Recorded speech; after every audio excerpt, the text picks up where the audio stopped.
اللہ کے رسول اور صحابہ خیبر کی جنگ فتح کر کے آ رہے تھے۔ کس کی جنگ بولو؟ خیبر کی۔ وہی باب خیبر جو مولا کائنات حضرت علی نے ڈھال بنا لیا تھا۔ توجہ رکھو۔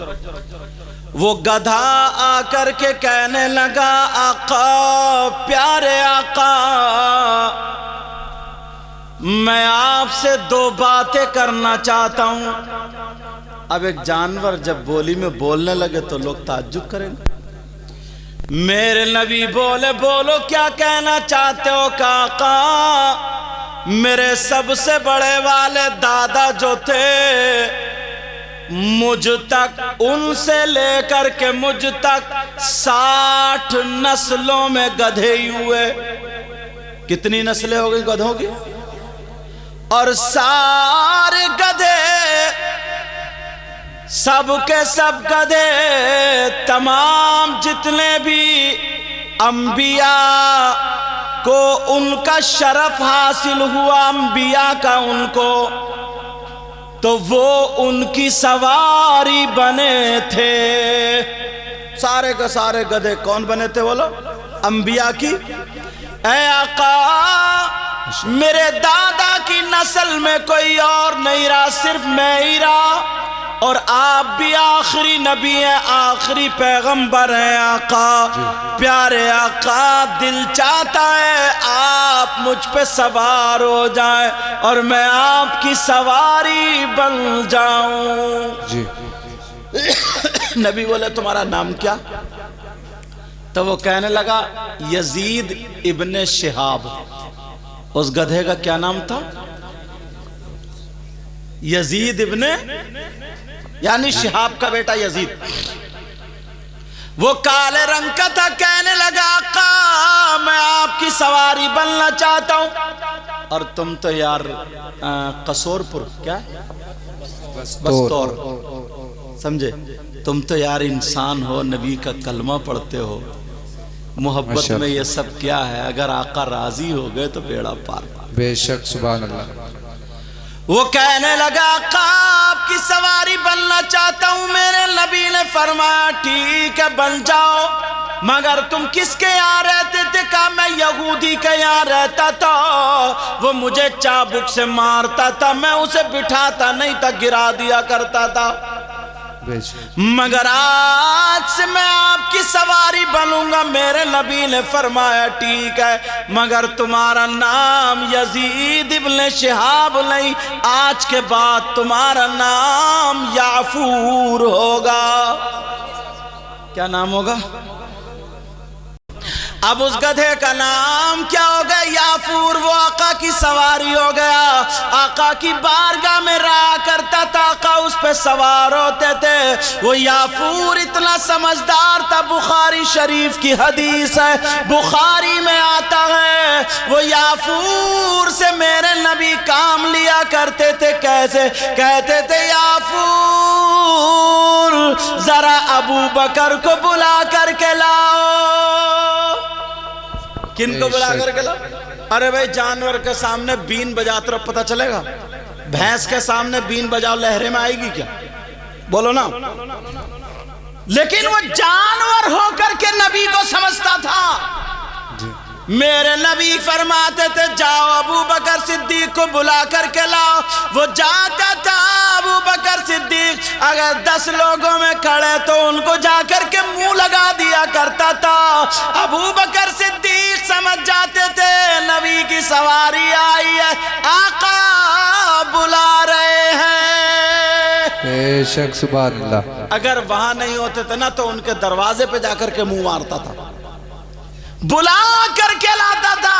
میرے نبی کہتے تھے جاؤ عمر کو بلا کر کے لاؤ، جاؤ عثمان کو بلا کر کے لاؤ، جاؤ علی کو بلا کر کے لاؤ، جاؤ طلحہ زبیر ان لوگوں کو بلا کر کے لاؤ۔ مگر وہ جانور کیسے جانتا تھا کون کیا کیسا نام ہے؟ اللہ اللہ، کتنا پیار کرنے والا جانور، ذرا سنو اس کا ذکر آتا ہے۔ اب اگر عالموں سے پوچھو کیا جانور جنت میں جائیں گے یا نہیں جائیں گے، تو علماء یہ فرماتے ہاں کچھ جانور جنت میں جائیں گے، جو جانور جنت میں جائیں گے ان میں سے میرے نبی کی یہ سواری بھی جنت میں جائے گی۔ ماشاءاللہ، نعرہ تکبیر، نعرہ رسالت، مسلک اعلی حضرت علامہ مفتی سید مقیم الرحمان صاحب قبلہ، نعرہ تکبیر، نعرہ رسالت۔ اب اندازہ لگاؤ یار، جانور ہو کر کے اس نے جنت کما لی، اور ہمارا آپ کا کیا حال ہے؟ بس جلسے میں آ کے کھڑے، میری تھوڑی باتیں کڑوی بھی رہتی ہیں، معاف کرنا، ذرا سن لینا، مجھ سے ہنسنے کی زیادہ امید مت رکھنا۔ جلسے میں کھڑے ہو کر کے نعرہ لگا دیتے، نعرہ تکبیر، نعرہ رسالت، نبی کا دامن نہیں چھوڑیں گے، غوث کا دامن نہیں چھوڑیں گے، اور اماں گھر میں تڑپ رہی ہے، سچی بات، ابا کا کہنا نہیں مانتا، بہنیں بیچاری جن کی شادی ہو گئی ہیں وہ تڑپ رہی ہیں، میرا بھائی بلانے آتا ہوگا، ایک فون نہیں کرتا ہے، فون بس موبائل لے لیا۔ بعض نوجوان پہ موبائل بالکل دیوانہ ہو گیا، پاگل ہو گیا، پاگل، گھوروں پہ پڑا ہوا، پتہ نہیں کس کس سے باتیں کر رہا۔ سچی بات۔ اب معلوم ہے کس سے باتیں کرتا ہوگا، وہ تم خود جانتے ہو۔ ارے تم رے بات کرنے پہ اگر آ جائیں تو ہماری بچیاں بھی کم نہیں ہیں۔ سچی بات۔ آج کے دور میں اگر 50 گھر ہیں نا تو 40 گھروں کی بیٹیوں پہ بڑے بڑے موبائل ملیں گے۔ بالکل سچی بات۔ میں ان کے ابا سے پوچھتا ہوں، تم پوچھو ان کے ابا سے، یہ بیٹیوں پہ جو بڑے بڑے موبائل ہیں، یہ پلاٹنگ چل رہی ہے، ان کی کارخانہ چل رہا ہے، فیکٹری چل رہی ہے، بسیں چل رہی ہیں، ٹرک چل رہے ہیں، ہوائی جہاز چل رہے ہیں، جو پورا خاندان بھوکا مر جائے گا۔ ارے سب کو پتہ ہے، اور ماں سن لے، نبی فرماتے ہیں اطلب العلم من المہدی للحد، علم حاصل کرو، ماں کی گود سے گور تک، قبر تک علم حاصل کرو۔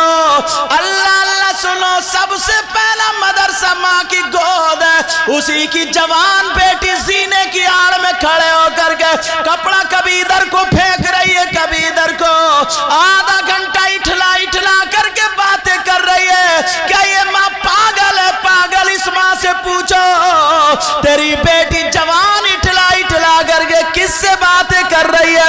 کون سا ایسا رشتہ دار ہے 1 گھنٹے سے چھت پہ کھڑے ہو کر کے باتیں چل رہی ہیں، موبائلوں پہ چیٹنگ ہو رہی ہے، ماں کو سب پتا ہے۔ اگر باپ کام سے چلا گیا تو کیا اس ماں سے پوچھ گچھ نہیں ہوگی؟ سچی بات ہے، بہت اچھا۔ کیا اس ماں سے پوچھ گچھ نہیں ہوگی؟ باپ بیچارہ کما کے، کیونکہ خرچے اتنے بڑھا لیے، اب وہ حلال کمائے، حرام کمائے، سٹا کھیلے، جوا کھیلے، کسی کا گلا دبا دے، کسی کے پیسے مار لے، سمجھے، چاہے پڑیے بیچ لے، پڑیے سمجھ رہا، اس میں یہ ساری چیزیں کر لے، اب خرچے اتنے بڑھ گئے، کہاں سے لائیں؟ اللہ اللہ، ذرا غور کرو، یہ ماں میری بہن جو یہاں پر آئی ہے، ایک حدیث سنتے چلے جاؤ، تم بھی حدیث سن لو۔ اس سے پہلے دوسری بتاؤں، میرے نبی بیان کر رہے تھے، تقریر کر رہے تھے، مجھے ابھی یاد آئی مجھے یہ بات، تو نبی بیان کرتے کرتے، تقریر کرتے کرتے بولے، سنو، اگر جس کی 3 بیٹیاں، کیا ہو بولو؟ 3 بیٹی، اور وہ 3 بیٹیوں کی صحیح پرورش کر دے، ان کی شادی ہو جائے تو وہ جنت کا حقدار ہو جاتا ہے۔ اب یار کچھ ایسے بھی ہوں گے جن کی 1 ہوگی، کچھ ایسے بھی جن کی 2۔ ان میں سے ایک صحابی ادھر کہیں سے کھڑے ہوئے مجمع سے اور کہنے لگے، آقا میں بھی کچھ پوچھنا چاہتا ہوں، پوچھ لوں؟